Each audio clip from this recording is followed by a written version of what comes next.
Parshas Emor has 124 verses and a staggering 56 mitzvos, nearly all of them relating either to the priests, the Kohanim, or to the festivals. And the Parsha ends with a very unusual episode that happened at Sinai. In fact, the entire book of Leviticus, there's very few narratives. Of course, we had the narrative of the death of the sons of Aaron during the week of inauguration. But the end of this Parsha tells a very unusual story that happened in the desert, in the wilderness, at the foot of Sinai. So the Parsha begins, Hashem said to Moses, say to the Kohanim, say to the sons of Aaron, and tell them, you shall not contaminate yourself to a dead person amongst your people. The Parsha begins with an instruction that a Kohen, a male Kohen, is not allowed to come into contact with dead people. Now, if you read this verse slowly, you'll notice that the word Emor or Amarta, the verb that tells us to go speak, to go tell them, is repeated twice. And every time there is a verse in the Torah that you could have excised a word, Rashi invariably is going to ask, why does it say the word twice? So why does it say the word Amar, Amarta, Emor, that verb, speak to the children of Aaron? Why does it say it twice? And Rashi, of course, reveals to us the answer. So Rashi tells us that the reason why this is repeated twice is because once, go speak to the sons of Aaron, to the adults. And secondly, they should speak, they should convey this message to their children. There is an imperative not only for us to study the laws of the Torah, but also for us to convey those messages, to teach them to our children. We have to educate our children. And this applies not only with the mitzvah of not coming into contact with dead people for the Kohen, but every mitzvah that exists, not only are we obligated ourselves to fulfill it, we have to pass that on. We have to convey that to our children. Now, incidentally, with respect to children themselves, the Ramban here tells us that even though we are not allowed to encourage our children to sin, but because they are not technically obligated until someone's an adult, they're not obligated themselves. Therefore, we may not need, or at least the Ramban says that we don't necessarily need to prevent them in an active way from transgressing a sin. So, for example, a kid is about to flip the light on Shabbat.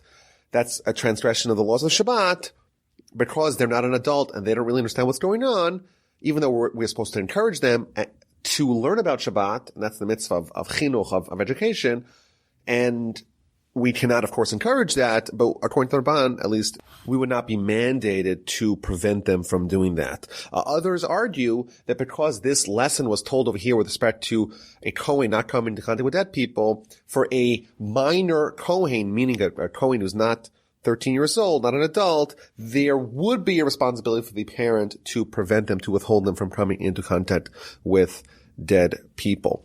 Now, given that this is a principle in all of Torah, that we're encouraged to educate our children in the mitzvos of the Torah, even though they're not yet technically obligated in fulfilling them, it's an interesting question that some of the commentaries asked.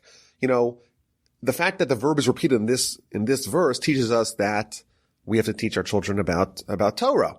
But why specifically here, with respect to the Kohen, why specifically here are we given this insight to convey the lessons of the Torah to our children? So there's several answers to this question. Number one, we know that a Kohen, they have an elevated status amongst the Jewish people. From the day that they're born, they know that they're different. There's a funeral, God forbid, right? Kohen can't go. There's a cemetery. Everyone could go to the cemetery. You can't go. You have to walk around with a degree of awareness of the fact that you're a Kohen and therefore you are different. Perhaps it's apropos to convey a message of education broadly in the context of the Kohen. When we teach our children, okay, we're Jews and Jews do X, Y, and Z and Jews refrain from doing A, B, and C, we have to also convey this message. You're special. You're different. From day one, we're the Jewish people. We're part of the Almighty's chosen nation. We're a kingdom of priests and a holy nation. We were chosen by God for a special mission to convey His existence to the world, and therefore we have the Torah. Just like the Kohen conveys that certain special message of who they are and their identity to their children. Alternatively, we could say that, the Kohen has it tough. We read in this week's Parsha all the laws related to the Kohen, who he can marry, who he cannot marry, where they could go, where they could, they can't come into contact with a human corpse. And the Kohen may feel, I have all these undue requirements, responsibilities, and it is difficult.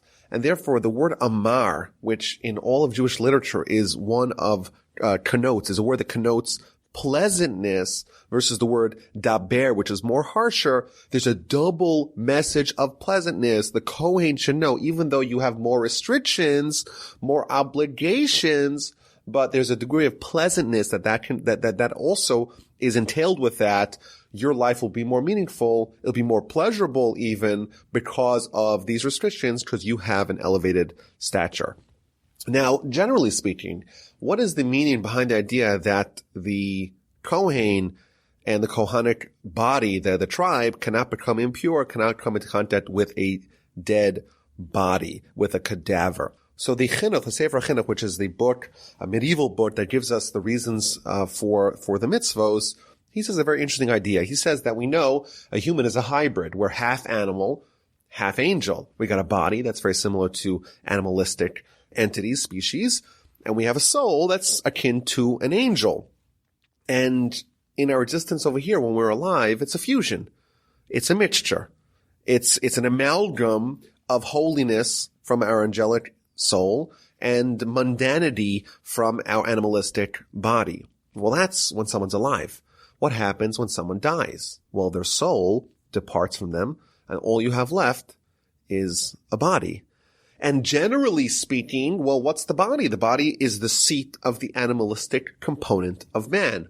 So the soul, the heavenly soul, departed, and all you have is something which is bereft of its spiritual half, of its goodness, and that is impurity. And therefore the Kohen, who embodies the spiritual side, he cannot come too close to something which has had the spiritual part of it withdrawn. Now, it's important to note, and the Chinuch adds this, that when someone is a total tzaddik, the Talmud tells us that when they die, their body does not transmit impurity. Why? Because the essence of a tzaddik is someone that has, during the lifetime, when the hybrid was effective, when the body and soul were fused together, the tzaddik is someone, the righteous person is someone who has used the force of the soul to influence the body. And therefore, the body itself becomes elevated. The body itself is no longer animalistic. It too becomes angelic. It too becomes spiritual. In fact, there is an ancient custom for us to go pray at the grave sites of the righteous. Now, of course, at someone's grave, what's buried there? It's not their soul. Maybe on a kind of Kabbalistic level, the soul is hovering somewhere near, but it's the body.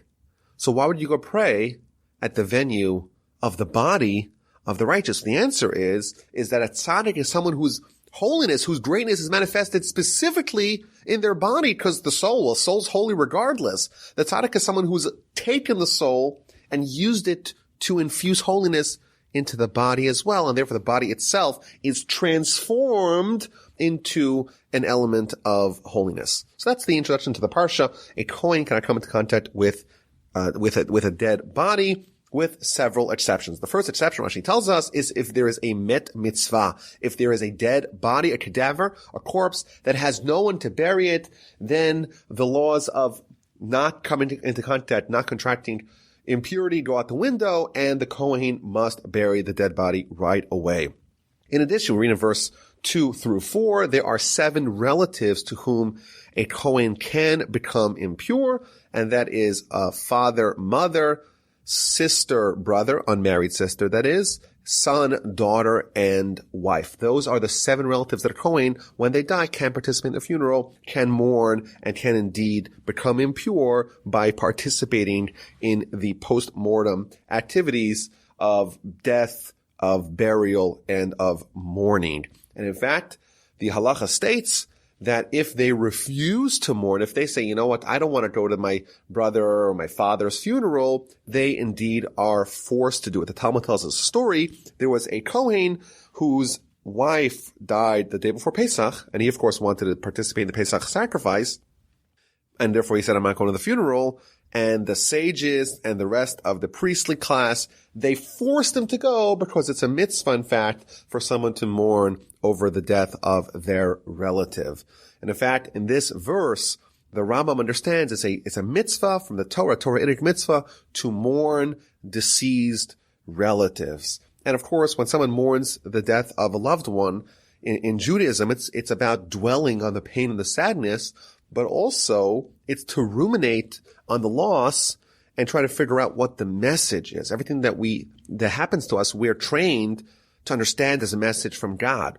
So even when tragedy strikes, of course, there's pain, but the pain has to be channeled, or ought to be, in an ideal world, channeled to try to use it to improve yourself. And therefore, when a sad event happens, someone's close relative dies, the mitzvah in the Torah is to try to awaken via the pain itself, the pain of the mourning, via the pain of the suffering, to try to awaken with ourselves, okay, what can I do now to improve myself? What lesson can I absorb? What can I adopt to improve my ways, to improve my character, and to take something positive out of this terrible tragedy?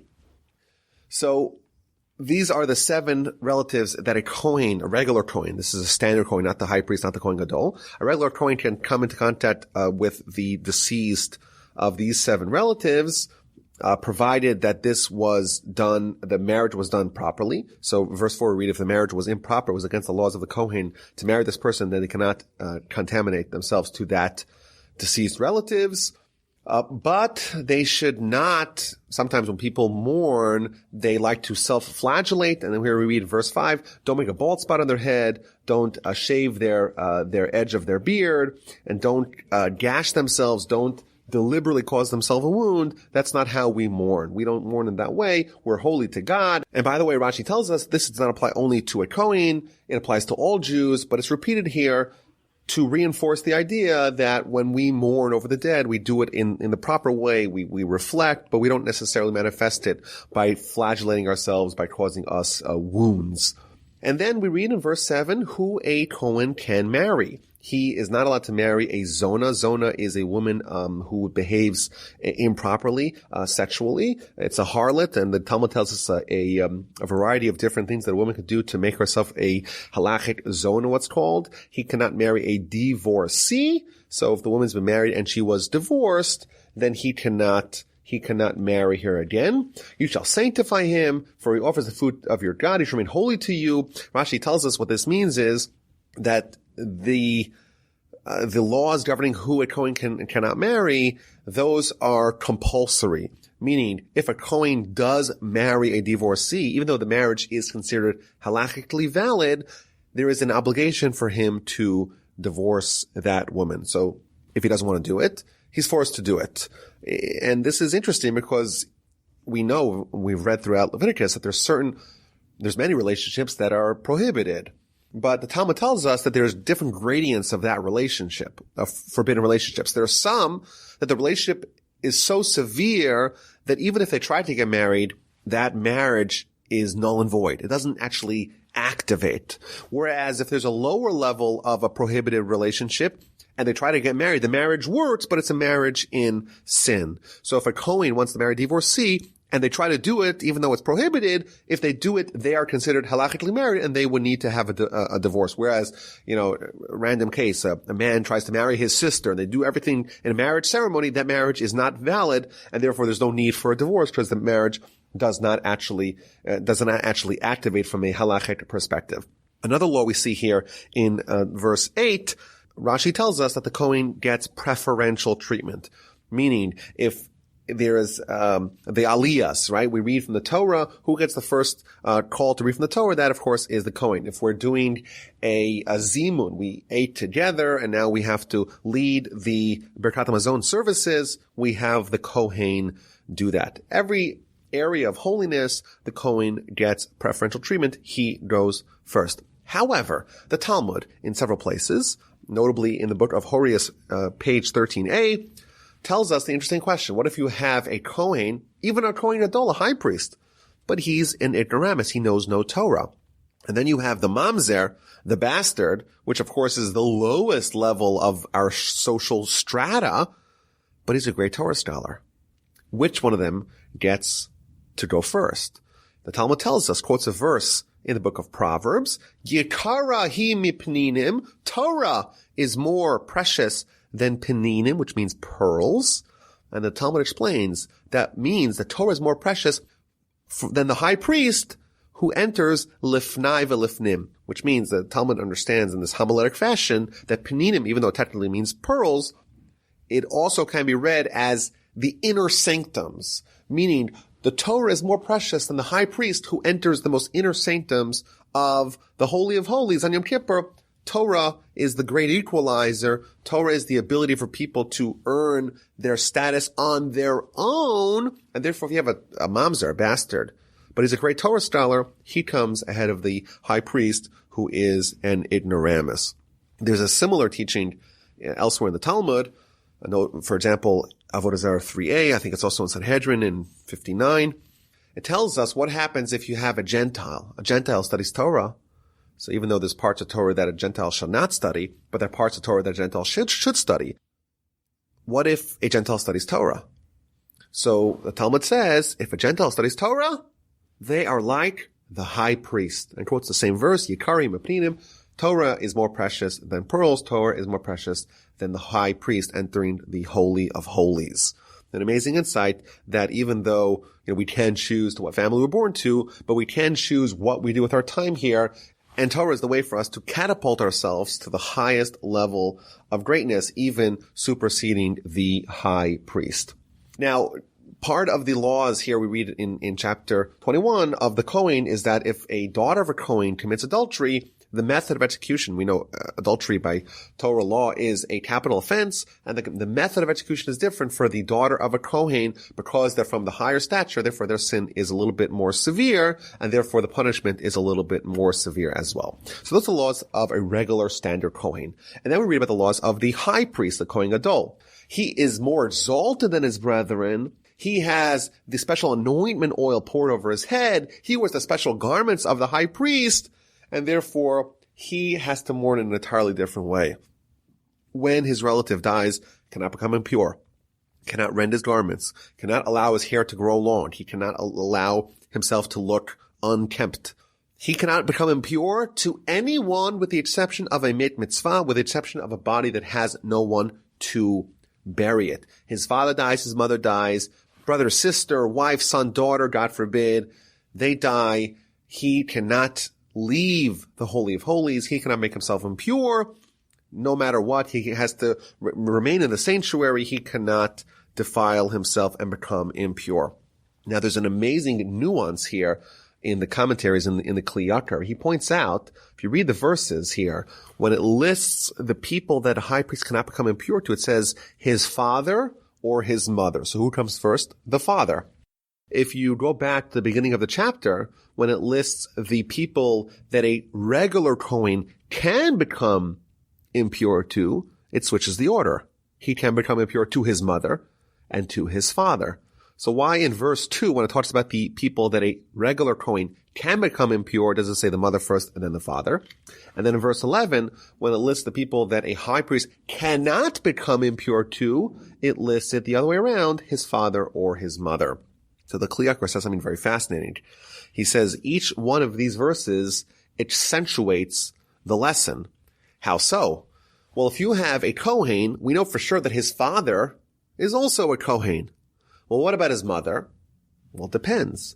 Sometimes she could be from the family of a Kohen. Sometimes she could not be from the family of a Kohen. We don't know. And therefore, if we're saying that the Kohen can become impure to his mother, which one of those is a more novel insight? It's a more novel insight to say that even though his mother is not from the family of the Kohen, still she becomes like a Kohen by marrying the Kohen, and therefore her son can become impure by attending her funeral. And therefore it says mother then father, because that's the more novel insight. Whereas in verse 11, when it says that the high priest cannot become impure, even to his father who definitely is a Kohen, he cannot become impure. His mother, well, that's less of an insight, and therefore it says the father first and then the mother. Really interesting nuance picked up here by the Kli Yakar. Now, why can't a high priest become impure? It's an interesting question here. We know the regular Kohen can. So the Chinuch, the Sefer Chinuch, he explains that a regular Kohen, the Torah has mercy on him. These are close relatives. Let him go and pour out his heart in mourning their lost relative. However, a high priest, what's their role? They're close to God. They're cleaving to God. And therefore, to a certain degree, they become dissociated from this world. They elevate themselves closer to God, and consequently, and almost by natural extension, they distance themselves from this world. And even from their family, even from their society, they become designated for holiness, and they become divorced, so to speak, from this world. And therefore, the high priest is someone that's a little bit more removed from his family, and therefore he's designated for God. He does not become impure by even a close relative's funeral. And there's another point here, and that is the Kohen Gadol, the high priest, he has to demonstrate that there's nothing more important than his role as almost the intermediate between Jewish people and God. He's the leader of the Jewish people. That role supersedes his identity as an individual, as part of a family. And in fact, this extends elsewhere to other principles in Jewish law, namely the idea of a Nazir. A Nazir is someone who, for a certain amount of time, 30 days typically, designates themselves for holiness, and therefore, by designating yourself for this, you're removing yourself from that. And that extends also to Torah study. The Talmud tells a great story about one of the rabbis sent his kid to go study Torah. And he found out that instead of studying Torah, the child was doing all kinds of acts of kindness, of chesed. And he said to him, no. I sent you not to go bury the dead, not to go give food to the needy. I sent you to go study Torah, and that has to supersede everything else. Similarly over here with the Kohen Gadol, he is designated for holiness, and he has a role at the head of the Jewish people, and that has to supersede everything else, even the close familial relationships that he has or that he had at a much higher level before he was nominated to become the high priest. The Talmud does entertain the possibility that he may be able to follow the funeral procession at a distance, but for sure everyone agrees that he cannot come into close contact or halachic contact with the deceased relative and become impure. Now, whereas a regular priest can marry a widow, we read here in verse 13, he shall marry a woman in her virginity. He is not allowed to marry a widow. He's not allowed to marry a divorcee. He's not allowed to marry a desecrated woman, which is a woman to whom a Kohen was not allowed to be with, or their daughter. He's not allowed to marry a harlot. Only a virgin amongst his people shall he take for a wife. So he has to marry a virgin. He cannot marry a widow. The Talmud gives us an interesting law. What happens if a high priest previously wasn't a high priest? Every high priest starts off as a regular priest. A regular priest is engaged, is betrothed to a widow. And then before he fully marries her, he was nominated to become the high priest. You would think maybe he would not be allowed to marry her, but the answer is because he betrothed her, because on a transactional level, they're already married, she gets, so to speak, grandfathered in, and he's allowed to stay with her. And then we read some other laws related to a Kohen. There are certain blemishes that would invalidate, would disqualify a Kohen from doing work in the temple. Not from eating the special Kohen food, but from doing work in the temple. A Kohen who does work in the temple has to not only be spiritually representative of the role of the Kohen, but also on a physical level, they have to look the part. They cannot have any one of these deformities or blemishes that would disqualify them. So if you read the verse from chapter 21, 16 through 24, it lists 12 different blemishes, but then it adds an inclusive verse that anyone who has any blemishes, really, they cannot offer sacrifices, they cannot do work in the temple, in the tabernacle. The Rambam, he makes a list of 140 different blemishes that would disqualify a Kohen. Now, some of these blemishes are temporary, and once they're fixed, then once again they are qualified. And this is, I think, an interesting thing to ruminate upon, that, we do focus on the spiritual and not necessarily the physical, and we even train to eschew the physical, yet somehow, regarding work in the temple, the people who are injured, the people who are disfigured, God forbid, the people who are disabled, God forbid, those people are, so to speak, discriminated against. And it's an interesting point to ponder. Why would, if we're worried just about the spiritual, why does someone's physical deformities, why does that disqualify them? And I think the answer is because the essence of the Mishnah, the essence of the tabernacle, is a fusion. It's taking the physical and making it spiritual. It's the touch point of these two worlds. And consequently, maybe we could say that because this is the arena for elevating the physical itself takes on the status, the state of the spiritual, and therefore a physical deformity in the temple itself really equals a spiritual deformity as well. Just an idea to think about. The Talmud does say, incidentally, a great story with Rabbi Yoshua. He argued that for a Torah scholar, it's actually better for them to be deformed or better for them to be ugly. Whereas somehow over here it's different. With respect to the priesthood, they have to be perfect physically as well. Okay, so that's chapter 21. Let's begin chapter 22. It begins, speak to Aaron, to his sons, and they shall withdraw from the holies of the children of Israel, that which they sanctify me, so as to not desecrate my holy name. I am Hashem. So these are a restriction. These are warnings against a priest participating in sacrifices during their periods of impurity. In the event that a Kohen does become impure, hopefully it was not done as a result of their own decision, they need to become pure, and once they purify, then they can do sacrifices, then they can eat the foods of the Kohen, but beforehand they are not allowed to do that. Now, there are a whole class of foods that are only consumable by a Kohen.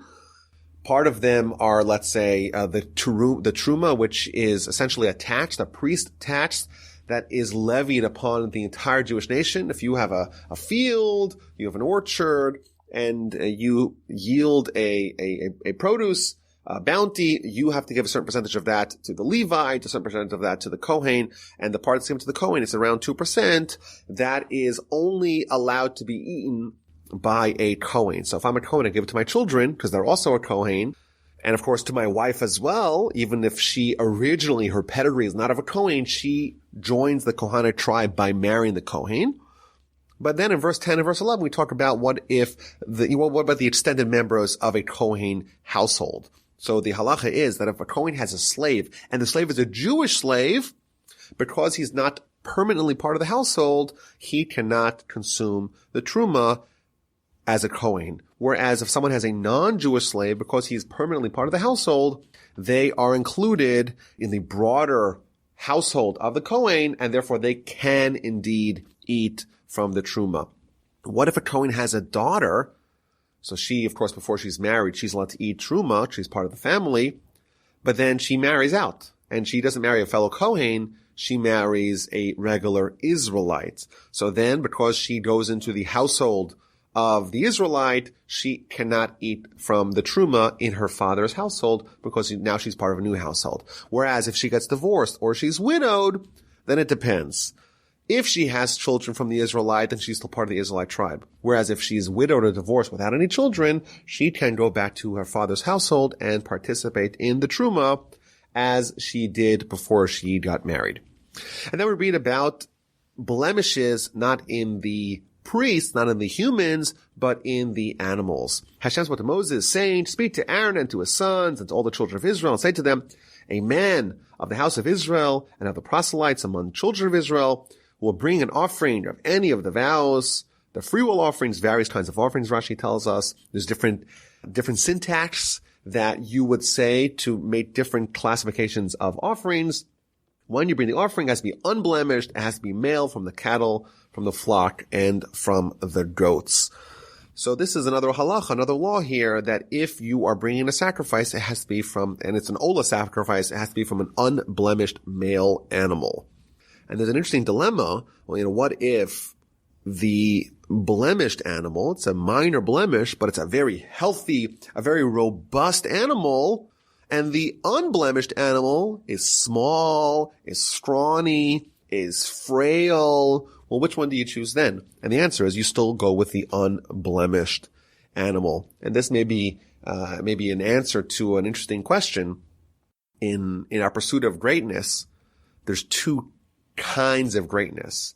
There's greatness in one area, but someone being, let's say, average in other areas. And then there's someone who has perfection. Not necessarily not standing out so much in one area, but kind of being a jack of all trades, being good in all areas, not having any flaws. Which one of them is better? So here it seems to indicate that in a showdown between greatness versus perfection, perfection would triumph. Being unblemished is better than being blemished in one area, but sensational, fantastic, off the charts in another area. So then it lists the various kinds of blemishes that would disqualify an animal for being offered as a sacrifice. And of course, this is an impartial list. The Rambam lists many different blemishes and imperfections that would disqualify an animal. And then in verse 24, we read an interesting law. One whose testicles are squeezed, crushed, torn, or cut. So if the animal has its testicles are injured, that you don't offer to Hashem. And then it adds, nor shall you do these in your land. So this little addendum tells us that this is a prohibition in the Torah, not in the context of sacrifices, but even in the land, that we're not allowed to spay or to neuter or to castrate any animal, even a non-kosher animal. So this idea here is that we cannot disrupt what God is doing. God wants the world to have continuity and all the species that he created to perpetuate, and therefore we cannot take actions that would limit the animal species from flourishing. So I think included in this would be not to poach endangered species, because if they're at a risk of going extinct, that would be included in this general concept.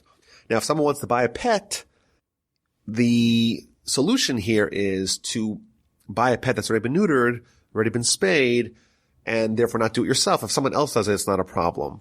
And the commentaries tell us that this actually extends to people as well. This would be a prohibition for a man to have a vasectomy or for a woman to get her tubes tied. This would be a prohibition in the Torah to permanently disable fertility. There's a big issue what to do with birth control. The halachic parameters of birth control is a complicated question, but it has to be done in accordance with Torah laws. There are parameters, there are halachic parameters, how to do birth control, what methods are better, what methods are worse, etc. That's a complicated question for further discussion.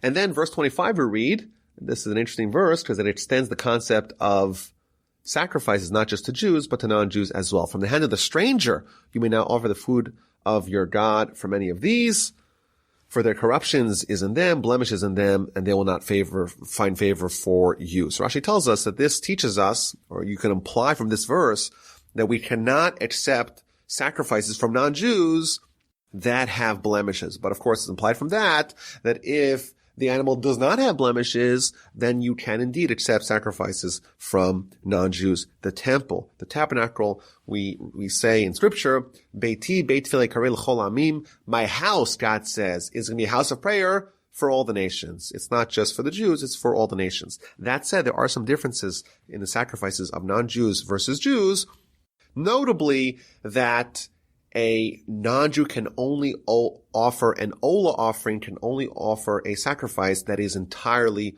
burned on the pyre on the altar. It cannot be, let's say, a shlomin, which is eaten by people, the Kohen, the owner, etc.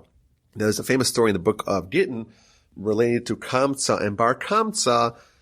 It tells of a sacrifice that was offered from the Caesar to the temple, but some guy sabotaged it, to create friction, to create disharmony between the Jews and the Romans, and deliberately made a blemish, but a blemish that was insignificant in the eyes of the non-Jews, but still would be invalidated, that would still invalidate it from being offered as a sacrifice in the temple, and that was a way to create disharmony between the Jews and their Roman overlords. Really interesting story, really tragic story of the events that led to the revolt of the Jews and eventually to the destruction of the temple and the decimation of Judea in the first century of the Common Era. Okay, so verse 26, we read about a new law. Hashem spoke to Moses, when an ox or a sheep or a goat is born, it shall remain under its mother for 7 days. And from the 8th day on, is it acceptable as a sacrifice. So if you have a baby animal, it's less than 8 days old, it cannot be offered as a sacrifice. And the reason for this is because prior to that, it is less desirable. You won't want to eat an animal that is that young. It's too tender. It's not advanced enough. It's not mature enough to be desirous. And therefore we do not give our leftovers. We do not give our suboptimal animals as a sacrifice. When we do a mitzvah, we do it in the most choicest fashion possible. I know in Houston, we had a huge hurricane a couple of years ago, and many people from all over the world and all over the country gave all kinds of donations of all kinds of stuff to the community that was affected. And I noticed there were some people and some organizations that kind of took their grade B stuff and just shipped them off to Houston. And others, they say, no, we're going to give our best stuff because it's a mitzvah. And we don't want to just give the lower grade stuff for the mitzvah. We want to do the best. And that's the idea over here, that when someone brings a sacrifice, it should not be the scrawny animal. It should not be the blemished animal. It shouldn't be the animal that is less desirable because it's too young and too frail. And then there's another mitzvah here in verse 28, that if you are offering a sacrifice, or even if you're not offering a sacrifice, if you're consuming an animal, you cannot kill the mother and the baby in the same day. So if you want to offer a sacrifice to the mom and the baby, you have to do it on separate days. But even if you want to have a steak and you have the mother cow and the baby calf, you have to wait a day between killing the mother and the baby. We believe that the Almighty gave animals for us to enjoy, so we're not opposed to consumption of animals for our own pleasure, for our own enjoyment. However, we don't do the mother and the baby on the same day. What's the reason for this? So the Sefer Chinuch tells us two different reasons. He says, number one, that we believe that the Almighty gives us oversight, direct oversight, what's known as divine providence, hashgacha pratit. The Almighty oversees what happens to us on an individual level. What about animals? Does the Almighty oversee my puppy the same way He oversees my child? And the answer is no. Humans have an individual oversight. Animals have a species-wide oversight. And therefore, just like the Almighty wants the species to have continuity, we too should not take actions that seem to have within it a scintilla of destruction of species. Therefore, we have the mother and the baby. We don't kill them on the same day to kind of remember this point. That's the first idea that he suggests, why we don't kill the mother and the baby on one day. Alternatively, he tells us that the reason why we do that, the reason why we refrain from killing the mother and the baby on the same day, is to not breed cruelty. It's to breed instead benevolence and mercy. Of course, the Torah wants us to be merciful, to be merciful people, and therefore by withholding from killing them on the baby, that will hopefully instill within us the characteristic of mercy. And then in verse 32, a very important verse, not to say that there's a hierarchy of verses, but a very important concept in Jewish life, do not desecrate God's holy name. Rather, God should be sanctified amongst the children of Israel. I am Hashem who sanctifies you. This is the idea of what's called Kiddush Hashem, sanctification of God's name. Alternatively, the flip side of that is desecration of God's name. When the Rambam gives us his laws, the laws, which is essentially the complete, unabridged version of all of Jewish laws, he lists the laws in order of importance. And the very first 4 chapters are about the belief in God. What's chapter 5? What's the first thing he tells us of after the Rambam's explication of theology. What's the first thing it tells us? What's the first mitzvah that he discusses after belief in God? The mitzvah of sanctifying God's name and not desecrating it. And of course, these are general concepts. Anything that you do to promote, so to speak, the existence of God in this world is sanctification of God's name. And conversely, God forbid, if someone were to do the opposite, that is, again, the most severe, the flip side, the counterweight of sanctifying God's name is desecrating God's name. Now, specifically what that means is, the most literal fulfillment of that is in the event where someone puts a gun to your head and says, bow down to the idol, or I kill you, we bite the bullet, we accept our fate, we give up our life in order to sanctify God's name. And now, of course, if it was a different sin, then it would be different. If someone says, okay, eat a cheeseburger, it's not kosher, even though it's prohibited, we do that in order to save a life. But there's the three cardinal sins, idolatry, adultery, and murder. We don't do them even if it means forfeiting our lives. That's chapter 22. Chapter 23 contains within it all the festivals. Hashem spoke to Moses, saying, speak to the children of Israel and say to them, Hashem has appointed festivals that you are designated for me as holy convocations. These are my festivals. And what's the first festival that it tells us? It tells us 6 days work shall be done. On the seventh day is a day of complete rest, a holy convocation. Don't do any work. It is a Sabbath for Hashem in all your dwelling places. If it's going to list for us the festivals, why does it begin with the weekly Shabbos? So Rashi tells us that if you keep the festivals, it's like you keep Shabbos, and vice versa. You keep the Shabbos as if you keep the festivals. That's what it says to us. So the Ramban, he elaborates on this point, and he adds another insight. Of course, we're supposed to celebrate the festivals. And festivals are different than Shabbos, even though all festivals we cannot do malacha, we cannot do work, just like we can't do on Shabbos. But there are some categories of work that we can do during the festivals. For example, cooking. We're allowed to cook, we're allowed to carry from one domain to another domain on a festival, so provided that certain qualifications, certain circumstances are fulfilled. However, those don't override Shabbos. So let's say you have a festival and Shabbos coinciding. The laws of Shabbos have to override the laws of the festivals, and you would not be able to cook on the festival because of the Shabbos half of that day, even though on a normal festival, if it was on a Tuesday or whatever, you would be allowed to cook.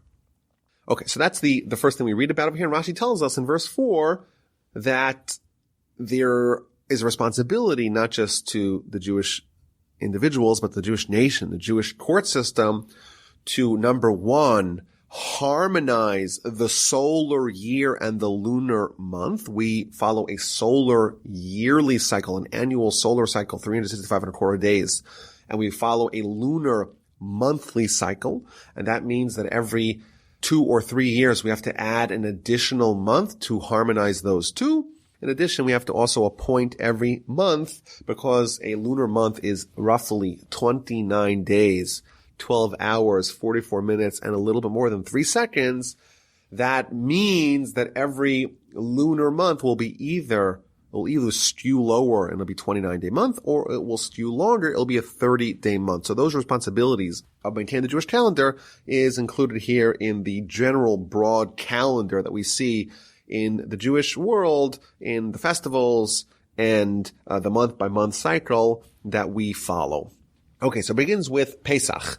And of course, the first day of Pesach is a festival. The last day of Pesach is also a festival, and the intermediate days are also Pesach, but it's not days that we are not allowed to do work. And it talks to us about the eating matzah, if you eat matzah for 7 days. And the first and the last day are days of a festival in which you cannot do work. Now, of course, the matzah is the symbolism of the festival, because the matzah is a symbolism of A, the affliction that we had in Egypt, and B, it's the bread of freedom. And therefore, that is the mitzvah of the festival, to kind of highlight the transformation that we had. We were slaves to Pharaoh. We became slaves to God, but really we became free men, because when someone is a slave to God, that is the ultimate freedom that someone can achieve. Now, verse 10, it tells us that on the second day of Pesach, which is the day after the first day of Pesach, we have to bring the Omer offering. It's a barley offering that is brought the second day of Pesach. That also begins a few things. Number one, the new grain is unlocked. So the new year's cycle of grain can be eaten after that point, but previously you have to eat the previous year's yield, the previous year's produce. That's number one. Number two, you begin the count towards Shavuot. We right now are amidst of the Sfirat HaOmer, and that is the bridge connecting Pesach to the next holiday of Shavuot, which of course is the anniversary of when we got the Torah. That begins, we start counting on the second day of Pesach, which is the day in which we bring the Omer offering, the barley offering in the temple. That begins that count. And then we read in verse 15 about the count itself. And the Ramban tells us, interestingly, that there's, just like we have on Pesach, there's the first day of Pesach, which is a day of a festival. And then there's the last day of Pesach, which is also a festival. And then there's the intermediate days, which is kind of like, it is Pesach, but it's not a festival. Similarly, we have a bigger example of that. You have Pesach itself, and then you have Shavuos 50 days later, and then the days of the Omer, the counting of the Omer, are the bridge between, they're like the intermediate days connecting these two festivals. And there's, of course, an intimate connection between the Exodus that happened on Pesach, that happened on Passover, and the Mount Sinai experience when we got the Torah, which happened on Shavuot. Pesach, of course, is about liberation, but it's most notably liberation from slavery to being free men, and that's physical liberation. And on Shavuot, we get the Torah, and the Torah is all about spiritual liberation. So there's an intimate connection connecting the festival of Passover, of Pesach, and the festival of Shavuot, and those are bridged, those are linked together via the counting of the Omer. It's also been pointed out that the Omer offering that we bring on the second day of Pesach is a barley offering. And on Shavuot, we bring another offering, which is called the Shtei Halachim, which is a wheat offering. And in Jewish literature, barley is always presented as the food of animals, whereas wheat is presented as the food of humans. And similarly, there's this continuity where via Torah, we're upgrading ourselves. So just like we spoke about earlier, that, man has the animalistic side, and it has the angelic side, the side, the other part, our soul. Similarly, with Torah, how do we kind of force this transformation? How do we upgrade, so to speak, our body into being holy? That's done via Torah. And therefore, on the day of the Torah, we bring the offering that is considered a human offering, human food, the wheat, so to speak, which is distancing ourselves from their animalistic side and focusing on our soul. And that, of course, is unlocked via Torah. Now, it is interesting, we have the trope of someone who is in prison counting down the days. And therefore, you would think if we're counting the days till Shavuos, we should be counting down. We should start with 49 and count down to 48, 47 days, 46 days, 35 days left until we have Shavuot. Yet we count up. The first day of counting, which is the second day of Pesach, is 1 and 2 and 3 and then 49 and then eventually 50. So why do we count up and not count down? So there's several answers. Number one, we know that every event in the Jewish calendar repeats itself from year to year. So Rosh Hashanah is the first day of mankind, and therefore we relive that. And Yom Kippur and Sukkot and Pesach, of course, we're reliving what events triggered those festivals. Jewish people leave Egypt on Passover, and they have no idea how many days they have left until they get the Torah. So they start counting. How many days? Okay, day 1, day 2, day 3. And they're building towards something. It's cumulative. Each day they're preparing, and each day they're readying themselves towards the receiving of the Torah. So that's the counting of the Omer, bridging Pesach and Shavuot. And then it talks about Shavuot itself, and it's interesting. It presents it as a day of reaping of the harvest. And even though we know that it's the anniversary of giving of the Torah, it's actually not labeled like that explicitly in the Torah. So why not? Why does it not actually label it? We have to do the math ourselves. We know, of course, the Exodus corresponds to the Exodus, and that's Pesach.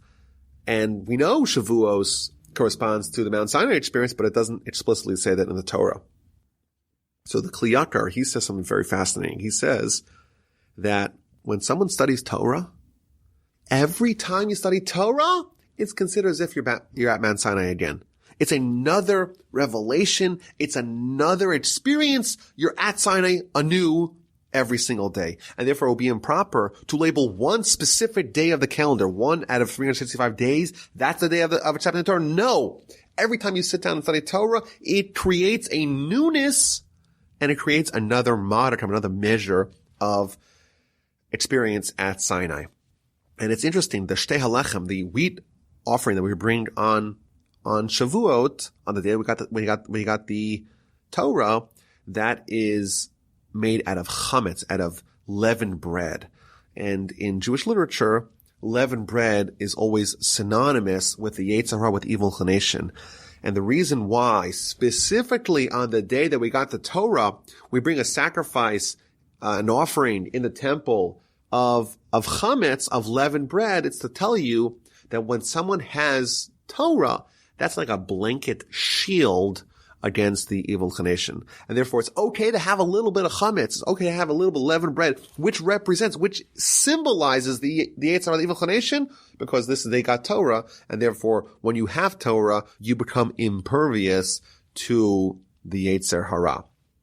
And then verse 22, like right smack in the middle of talking about the various holidays, we talked about Pesach, we talk about the Omer, we talk about Shavuos. We're about to talk about Rosh Hashanah, and it interjects with the laws of Leket Shitkan Peah, the laws that we said last week, namely that you cannot reap all your whole field. You have to leave the gleanings of your harvest to the poor people, and then it goes right back to talking about Rosh Hashanah.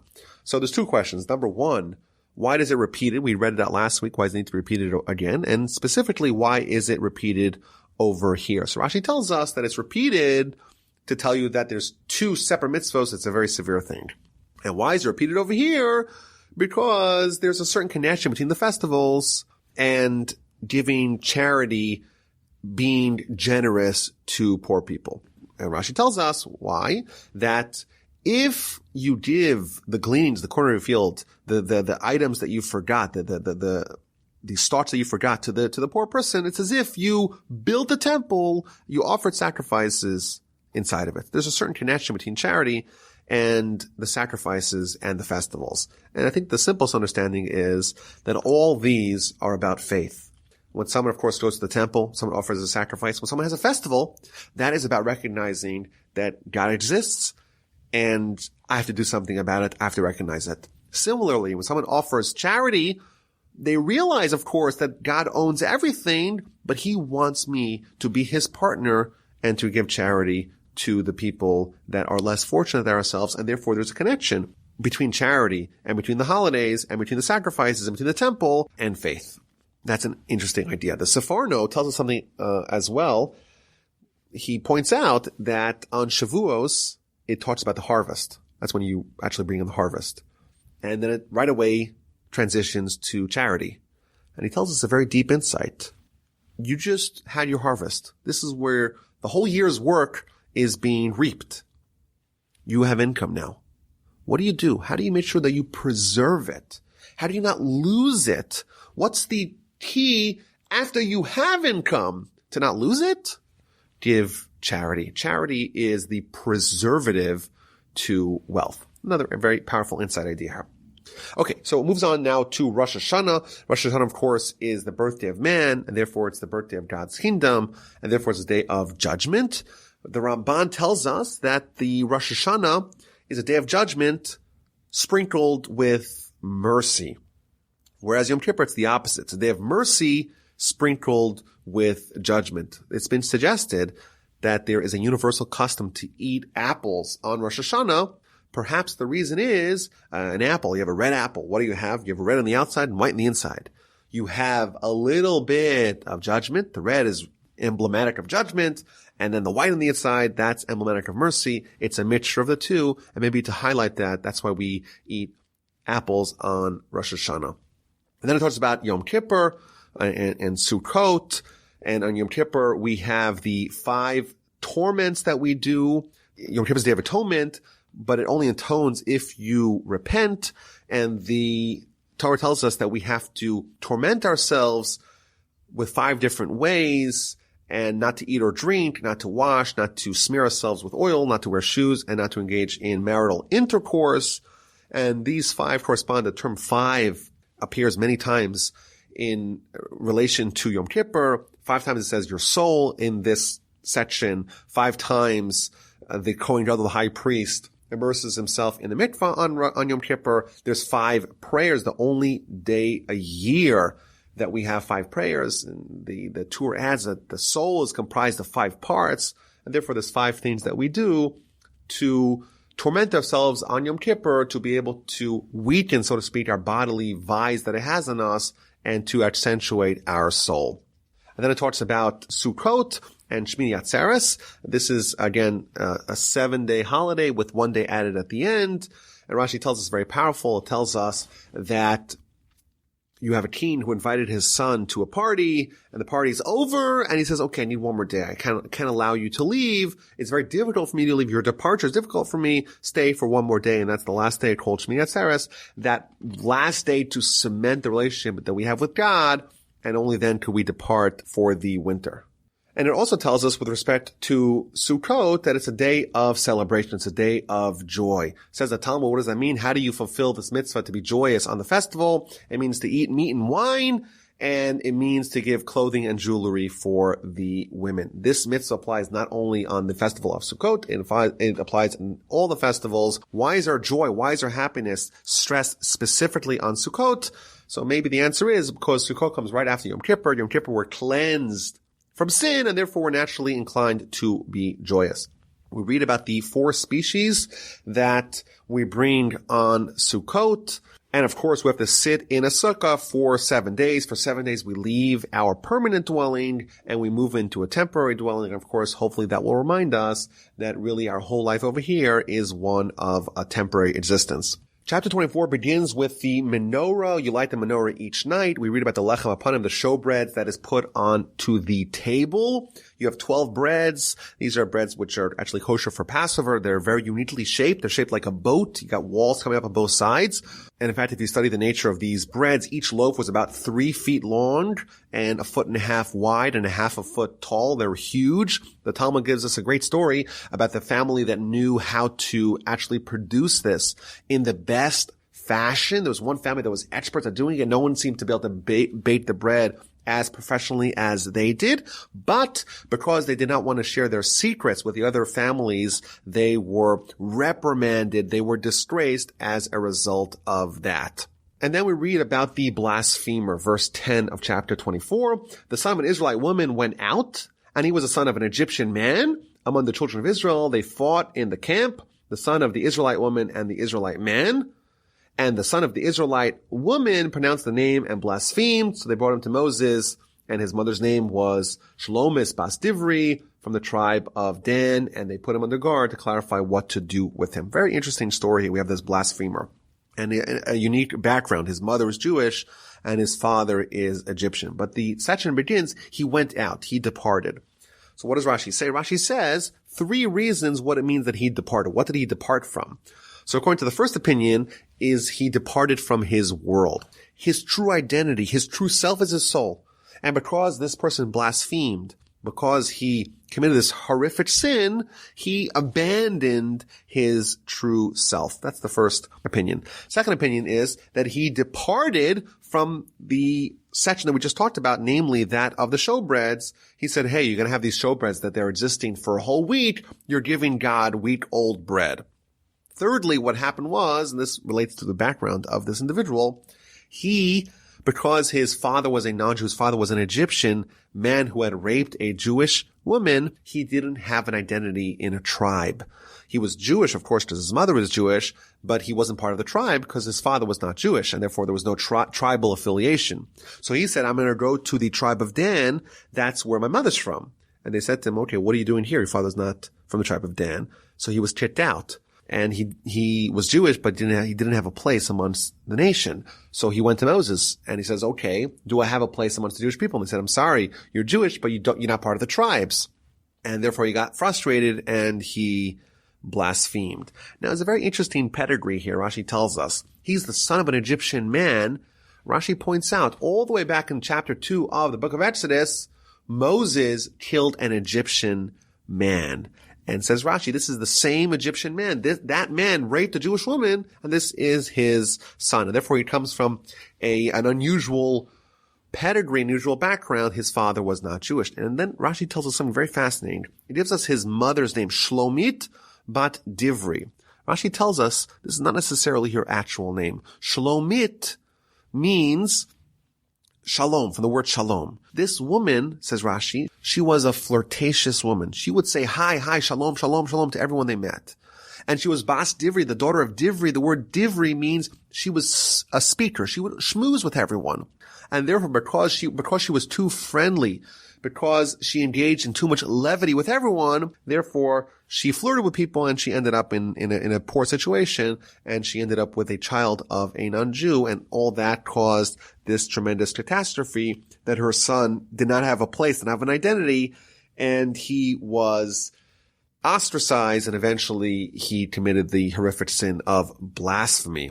But Rashi also tells us that it gives us the identity of this woman because she was the only one that behaved in this fashion amongst the whole nation. Hundreds of thousands of people, there was only one woman that behaved in this way. And they brought him to Moses, and eventually he was put under guard to clarify the matter. Rashi tells us that there was another individual, the Makoshish, the person who gathered the twigs on Shabbos, and he was also incarcerated, but they didn't incarcerate them together. Not all criminals are equal. We don't believe that you have, God forbid, a rapist and then someone who steals a can from the 7-Eleven. They're not put in the same cell together. Each criminal is treated as an individual. Eventually, he was executed.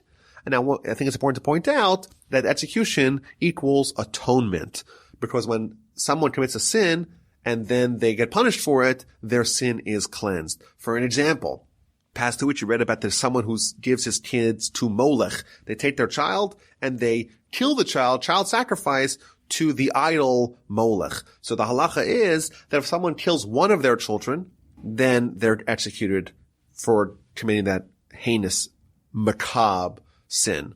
Whereas if someone gives all of his children to Molech, you would think certainly they would get executed, but the law is no.